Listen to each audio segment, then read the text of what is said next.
This is a special edition of Bearcat Buzz. This is station manager of WSVC Radio, Matt Boyer.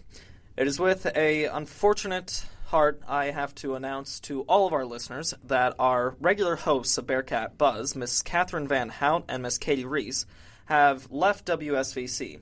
However, this is not the end of Bearcat Buzz. I am very pleased to announce that myself will be continuing Bearcat Buzz along with my co-host, Mr. Jack Adair. Jack, it's great to have you here. Thank you. It's great to be here. I'm excited to take over. So we will still be continuing to bring you all the latest buzz from around campus, from what's happening with APB, campus ministry, a few interviews with students on their thoughts of that week, and so on. Now, before Katie and Kat left, they sat down with Father Paul Taylor, Order of St. Benedict, who serves as the president of Saint Vincent College. And Father Paul was able to give his information to the rest of the school about what's going to be happening around campus with all the latest buildings that will be coming, from the Dunlap Center to what will be going on with Wimmer Hall in the upcoming summer, and everything else that is changing. So we will be hearing from him. And with that, at this point, we will be turning over to show that interview with Katie and Kat and Father Paul. Hey, Father Paul, thank you so much for coming on our show today. How's your day going so far? It's going really well. I started the day off in the Basilica praying, and then I went right over to the Carey Center to get a nice workout in. So it's nice. I've already been off to an energetic day. That's a great way to start your morning. I can't say that I start my day like that, but I should. Much more productive than me. Yes. Okay. Well, thank you for having me. It's great to be on WSVC Radio and be with you. Yeah, it's so nice to have you here on Bearcat Buzz. All right. Well, to start, we thought we'd ask you some questions about the new athletic building. I know there's so much buzz around campus asking about it. Everyone's super excited, super anticipated. So our first question is, how do you think the athletic building is going to benefit campus? So from the very beginning, the Dunlap Family Athletic and Recreation Center was designed for all students.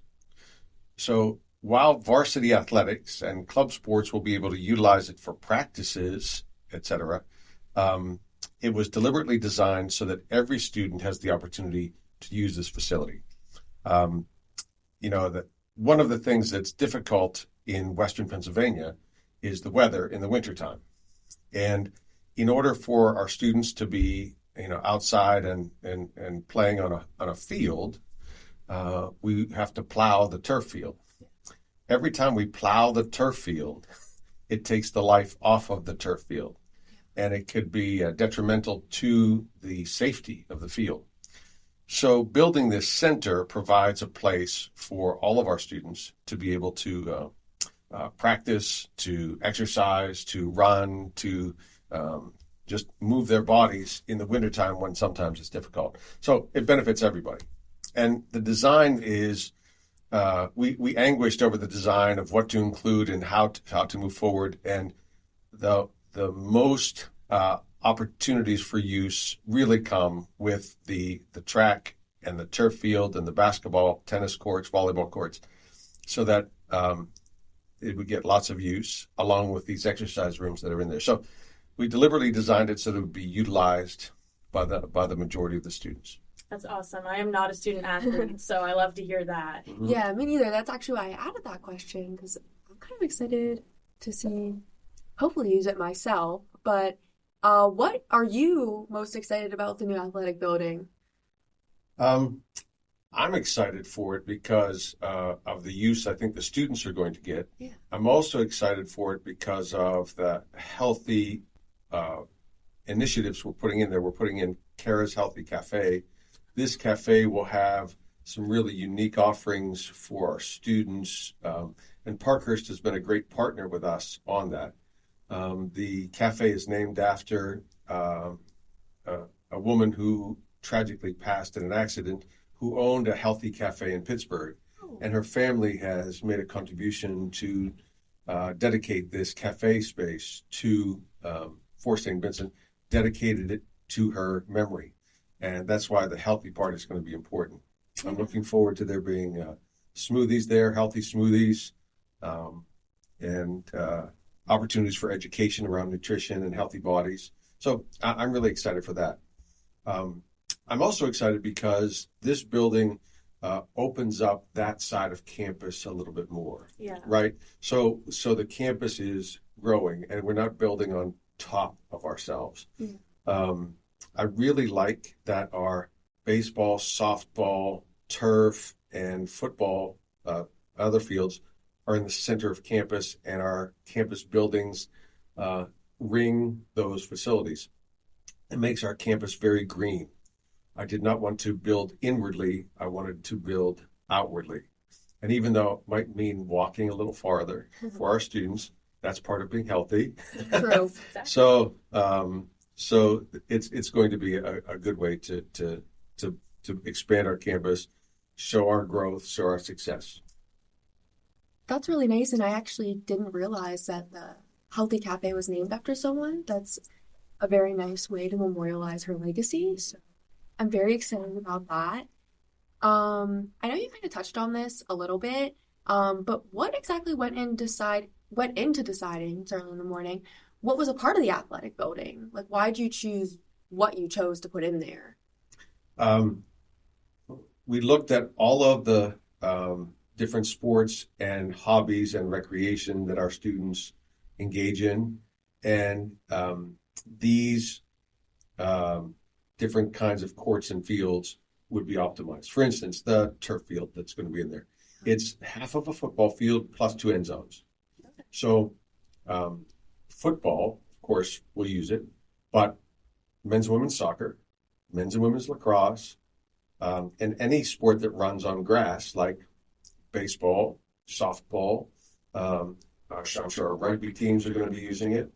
Frisbee, right? Ultimate Frisbee. Yeah. So it's an opportunity to get out there and play or compete on turf. The 2 basketball courts are NBA regulation, and so there can be pickup games, there can be practices. They can also be volleyball courts, and I think we were able to squeeze a tennis court in there too. So it gives more opportunities. And then the track, although it's not regulation size, it has regulation curvature. So practice for our track team or for just the person who wants to go down and walk around the track at lunchtime, it's all very good. So it was that kind of thinking that went into picking these different surfaces. Yeah, that's awesome. Yeah. That's quite the variety. That's impressive. Yeah, I didn't even know all that. Yeah. So, All right, well, let's move on to a few other subjects here. So I know there's been a lot of buzz about residence halls Right. and what's happening with all those. And we know that you're doing the Wimmer renovations. Correct. Is there an anticipated end date for those renovations right now? So right now, the architects have not yet even given us their renderings back yet. Okay. So for us to develop a timeline is really premature. Yeah. okay. We were hoping to push it so that we could make Wimmer Hall fallow next academic year. I don't know with the current architectural issues if we're going to be able to make a summer close down for that. So we might have to wait another year. But the issue with Wimmer is it's a very structurally sound building, but some of the infrastructure really needs to be updated. Okay. So like the pipes, the water pipes and other things, there's not a danger with them, but repairing them and keeping them up is becoming an added expense. And so we want to make this a 2025 era building, and it was built in the early 1950s. Okay. So it's 75 years old and has really done well, but it's structurally sound. The one piece I really like about Wimmer too, and I've asked the architects to look at this, is that the rooms that are on the far end of Wimmer that look onto the mountain see the sunrise every morning. Yeah. Yeah. And for there to be lounges or suites or rooms on that side. So the architects took that as a very creative challenge, and they're hoping to design something for us that responds to that very desirous outcome. Yeah, that's very exciting. I'm really eager to see what comes out of that. It's also, as you know, a central building to campus. It's in the quadrangle. So students who live in Wimmer in February don't have to put on a jacket to go to the dining hall, right? Yeah. So, or to most of the classes. So there is an advantage to living in Wimmer, and I think it's a wonderful opportunity to spruce up that residence hall. Us Rooney residents are a little jealous of them not having to wear a jacket. Yeah. It was a cold walk. Yeah. But speaking of other residence halls, where are current Wimmer residents going to reside next year? What are their options? So if we close it down next year, Yeah. Or if we close it down next year, when we close it down, Yeah. We have done a study to show that there are enough beds on campus to be able to tightly fit everyone. Oh, wow. So we still would be able to do that. Good. That's awesome. Yeah. Yeah. And so before we talked about the Wimmer renovations on campus, there was a lot of talk about demolishing Bonnie. Is that still in the plan? Has that been pushed back because of Wimmer? It's pushed back because we need those beds when Wimmer goes down. So we're kicking that another year or two out. But the interesting opportunity with Bonaventure Hall, so it's also a structurally sound building, but its design is not as desirous for students these days. The 1960s double rooms with common baths in the middle. We've spruced up those baths. We've spruced up the rooms a little bit, but it still is not what a lot of students today are looking for. So we're looking for the opportunity to, well, first we looked at remodeling Bonaventure. And the cost to remodel Bonaventure to bring it up to what we believe it needs to be versus the cost of building a new building, the differential was not that much. And so starting new is actually more efficient, we believe. So we're looking to build some smaller type buildings. We don't have any designs in that area of Bonaventure and eventually Girard. Okay. Do you have any basic idea of what they're going to be? Do you want to do more singles like Wimmer, or maybe another apartment style suite building like Rooney? We're going to work with the architects who have their finger on the pulse of what young people are looking for. Yeah.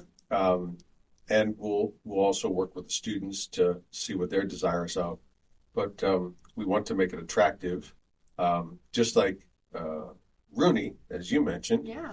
When it was built in the 1990s, was attractive because it had semi-private suites, right? And then when the apartments were added on, that was even more attractive. And so gradually, Saint Vincent has looked at the housing trends of residents, students, to see what their desires are. One of the things I am cautious of, though, is that right now, Bonaventure and Girard are the low-cost options for our students who might be looking to make ends meet. So we want to be sensitive to that option for students who want to come and have the basic residence life at the lower cost, because they don't want to have a big debt when they leave college, right? And we're trying to eliminate as much debt as possible for students. And we want to be able to make sure that there are options. So there's going to be higher cost options, and there's going to be lower cost options. And we're going to work with students and parents and others to make that work. That's amazing. Yeah, I love the versatility. And all that, in this discussion of residence halls, we look at, what can we do with this building? But then we're also looking at, okay, what are the options for our students? What's the financial status of our students? What are the kind of amenities they're looking for? What are the kind of things that make them healthy in their residence life, Yeah. And what kind of opportunities can we make for them? So we really consider all of those pieces. Yeah, that's awesome. You want to ask the next question? Oh, yeah, Yeah, of course. So, on the subject of new buildings, I know that there's been a lot of talk about the new nursing building. Is there a timeline for that? Do you know when ground is going to break for that project? So we are just finishing with the architect the plans for that building. I'm really pleased at where it's going to be attached to the Dupre Pavilion. So it's part of the sciences. I'm also really pleased that they were able to put it in a place that they could put a big building that doesn't take up a lot of space, if that makes sense. Yeah. It's tucked in very nicely and provides a nice front to that part of campus. it looks like we're going to be able to send that out for bid in February. Once we send it out to bid, then we have to wait a number of weeks and look at the bids, et cetera. So perhaps this summer it may start. Perhaps. Yeah. All right. Well, we just have a few more general questions for you. What are some new things that you hope to see on campus in the next 1 to 5 years? Maybe things that weren't necessarily talked about in this interview. So you didn't mention the next building, which is Sauerkraut Tower. Yes. So we're going to expand the library into Sauerkraut Tower. We're not going to build a connector to it, but we're going to renovate Sauerkraut Tower and put in 2.5 stories for book storage and display area for our archives. And it's in the way and we have to put an elevator alongside, right? Yeah. And do some other amenities. But with a staircase in the middle and books around the walls in this beautiful old oval brick building, maybe it might look a little like Hogwarts, Harry Potter. I don't know that, but our architects really had fun with this because it's an historic building that was beginning to fall into disrepair. We knew we needed to replace the roof. And instead of just replacing the roof, I thought we can use this space for something better. And so we're going to be able to develop and grow it. And just 2 weeks ago, we got word that the Commonwealth of Pennsylvania awarded us a grant for that building for $1 million. Oh my goodness, that's amazing. So it is amazing. In fact, all of the buildings that we're building now, we were given a grant from the Commonwealth through the Redevelopment and Capital Assistance Program, where the Commonwealth invests in local entities. It's not necessarily schools or not-for-profits. It's municipalities who develop and grow economic prosperity. So each of our projects has to create jobs, has to bring some kind of economic growth to the region. And it does. So we're really pleased with the support of our senators and legislators and governor. Governor Josh Shapiro was a big part of this, along with our local Senator Ward and Representative Rossi. A number of other senators have been very helpful, especially Senator Jay Costa in Pittsburgh. And they see the kind of success we have at Saint Vincent in educating students, and they want to invest in that. So this new library annex expansion, the Sauerkraut Tower, the Donahue Hall Nursing Building, the Dunlap Athletic and Recreation Center, each one shows St. Vincent's growth and forward progress and really enhancing the life and future of our students. I mean, that's what we have to do. That's what we do everything for, and we want to do everything for, is for our current and future students. Yeah. So thanks for asking that question. Yeah, absolutely. Well, it seems like you've been president here for a while, and I'm sure in that time you've seen all sorts of developments on campus. So in your time as president, has there been a development on campus that you feel has been the most impactful so far? There have been a lot of really good things happening. This is my 6th year, so I'm right at 5.5 right now. And from the beginning, I really wanted to grow the impact of student life and engagement, academic success, student success. And within 9 months of me becoming president, COVID hit, and we had to, shift. But noting that, I will say that the leadership team during COVID and I made it a priority to listen to students and families about what they wanted. And very quickly, we came back to in-person classes, right? And really kept the community together, which we know at St. Vincent is the most important part, how our community sticks together. So since COVID, we've had an opportunity to reshape then that vision of growing the campus. Hence, the athletic facility and then these other buildings. But more important than the buildings are the people. So we are growing the faculty. In a time when colleges and universities are eliminating majors or shrinking their faculty and letting faculty go, St. Vincent is choosing to grow. So 2 years ago, we hired, I think, 8 new faculty. Last year, 7 new faculty. And we have searches now for this upcoming year for 10 new faculty. Oh, goodness. So now there's a couple retiring and, but it is positive growth. Yeah. And I'm really pleased that we're able to add these new majors that also enhance that. So the nursing bachelor's degree, the nursing master's degree, aviation. And then a couple of years ago, we had data science and business data analytics, cybersecurity is in there. But these majors where it really highlights the expertise of our professors and what they bring to the table, I think that's really important. And ultimately, for a student to graduate from Saint Vincent and go out into their career, for them to have the benefit, the blessing of the kind of wisdom that our faculty bring to the table, right, is really important.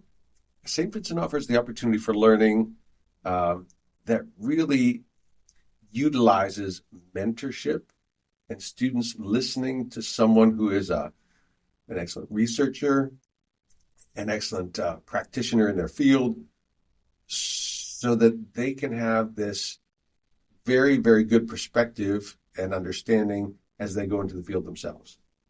I think one of the best things St. Vincent does is the student research component. It's the capstone.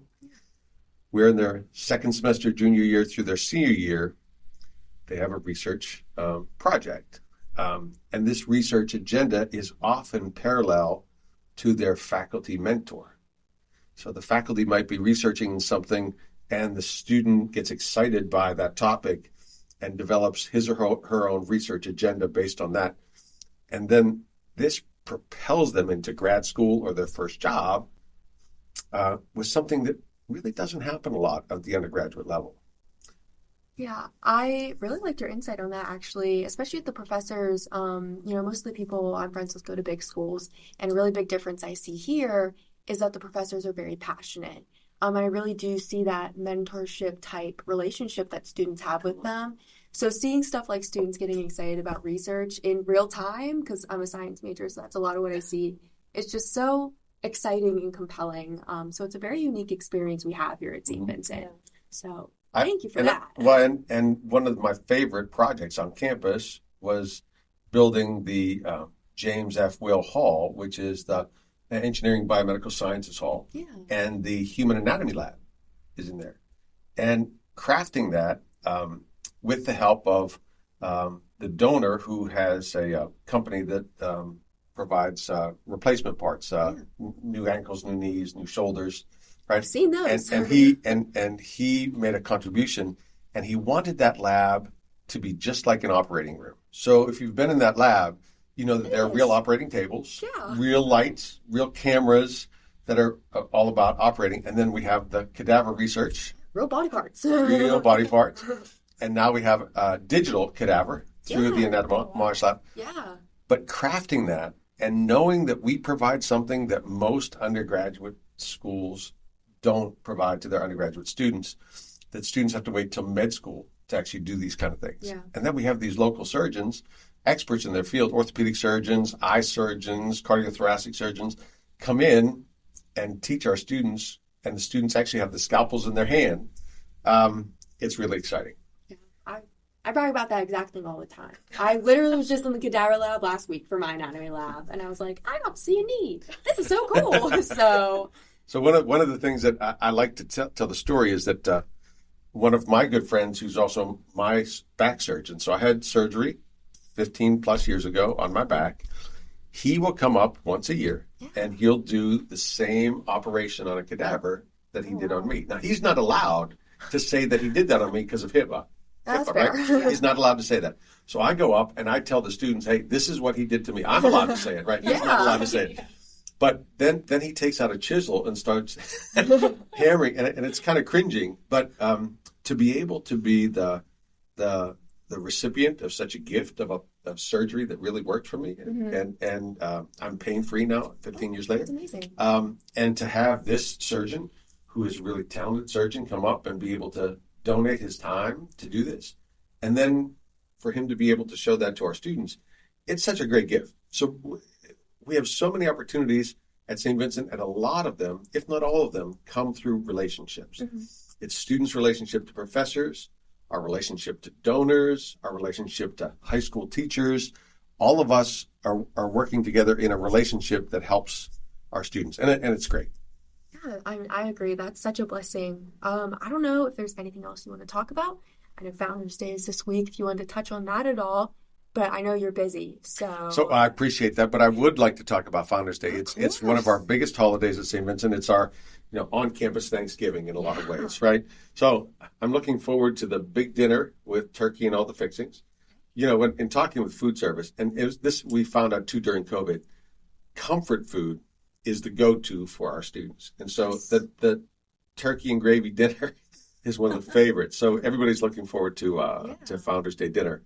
But the celebration leading up to Founders Day is also important, where we recognize our students and faculty and friends who have helped us along the way and to highlight their excellence.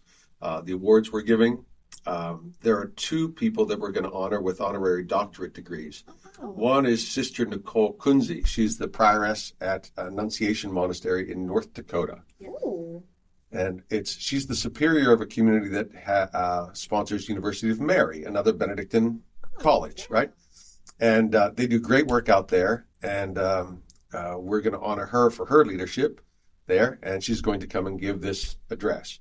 I thought it was really important to have the Benedictine charism throughout our nation represented, both men's communities and women's communities, and even international communities across the world. We've had representatives here. So honoring Sister Nicole is going to be really good. And then we're going to honor Mr. William Laird. He is our interim CFO. Our previous CFO departed, and Bill is an alum, 1969 alum. And he is very knowledgeable and had a wonderful work experience through his life, career experience in higher education finance. So he volunteered his time to come. And so in addition to all the other things he has helped us with, he served on our board. St. Vincent's going to honor him with an honorary doctorate. And there are other awards that day and lots of good things. But those two people I did want to highlight real quick. And then there's fireworks. Yes, of course. Yes. Most fun part. Yeah, that's great. Yeah, that's so amazing. I actually didn't know that they did the honorary doctorate degrees, so that's very insightful. Mm-hmm. Is there anything else that you would like to ask before we wrap up today? I don't think so. I think that's about all we have for you today. Thank you so much for coming in. Yeah. Well, I appreciate you both, and thank you for the invitation. Yeah. And I hope to be able to come back and do it again sometime soon. Yeah, thank you so much. All right, and we do thank Katie and Kat for sitting down with Father Paul Taylor, and we do thank him for giving us a little bit of his time to sit down with the radio and bring us up to speed on what will be happening around campus. Now, to end off this show, just so Jack and I have a little bit more time to be with you guys before the end of this episode, as we see right now, that Thanksgiving break is coming up on us very quick. It's approaching. Yeah, it will be here in about 2 days, so with that, we will all be heading home to celebrate with our families, have a little bit of time of R&R before coming back here for about a week and a half of finals, which I don't know about you, Jack. I mean, I'm already swamped when it comes to finals. I know everybody else is, but then we'll have a nice Christmas break afterwards. Yeah, so. I am not looking forward to finals, but the month Christmas break is always worth it. Yeah. Yeah, so I'm just curious, and I know that we'll have a post or something like this on our Instagram coming up. What is, one of your favorite Thanksgiving traditions? My favorite Thanksgiving tradition, or your favorite part of Thanksgiving, I should say. Oh, my favorite part of Thanksgiving is the food. 100% the food. I mean... Are you like a guy who does a little bit of turkey and goes then wild on the sides, or what? I go wild on all of them, to be honest. Is that you? Are you more wild on the sides? I mean, so with me, it depends on what they are. Like, my grandma makes a delicious stuffing ball. So, not just regular stuffing, but it's a stuffing ball. It kind of looks like a fritter, almost. They are, I can't even tell you how they are, just because they make it so much better. So that's always probably one of my favorite things, is looking for my grandma's stuffing balls. But probably my favorite part of Thanksgiving, it's always been a tradition with my family that we wake up in the morning, we watch the Macy's Day Parade, and then the dog show. Forget it.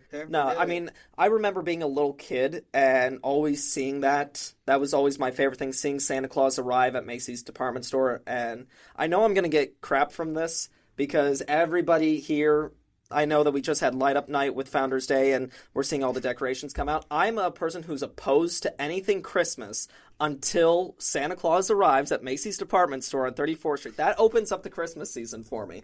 Did you have anything to do with that fireworks display last night? I did not. Oh, I thought you did. You always got your hand in something. Well, and see, that's the nice thing, is between you and me, we always know what's happening around here. I know, for instance, one of the nice traditions that the monks do here at Thanksgiving is they all gather together. Father Maximilian Maxwell, the Great, as I'll call him, he will probably haze me for this if he hears this episode. He always seems to be the one that carves the turkey for all the monks here, so they all get together and have a huge Thanksgiving dinner, which I think is very, very nice. Usually some crazy photos come from that, or so I have seen. So, but yeah, with that, again, we do thank Katie and Catherine for their time with WSVC. They will be missed dearly. And we will continue to bring you the latest buzz from around campus within the next upcoming weeks. I know that we'll probably do one quick episode before we do leave for Christmas break there in between Thanksgiving and Christmas. And then we will be radio silent over Christmas break. Just the entire radio will be, since it would be hard for us to be trying to do shows from home for that month. We will miss you, but it's a needed leave. Absolutely. Yeah. This semester's been a rough one, I think, for everybody. We're in burnout mode and that's the entire school's kind of in burnout mode, it seems. So with that, we'll see you guys next week for the latest buzz from around campus. Until then, I'm Matt Boyer. I'm Jack Adair. And we'll catch you next week. Hey there, listeners. I'm Matt Boyer, station manager of WSVC Radio. If you like what you're listening to, don't forget to hit the like, subscribe, and hit that bell button to be notified with all of our newest updates. Every day, one of our shows is releasing a new episode. Stick around and stay tuned.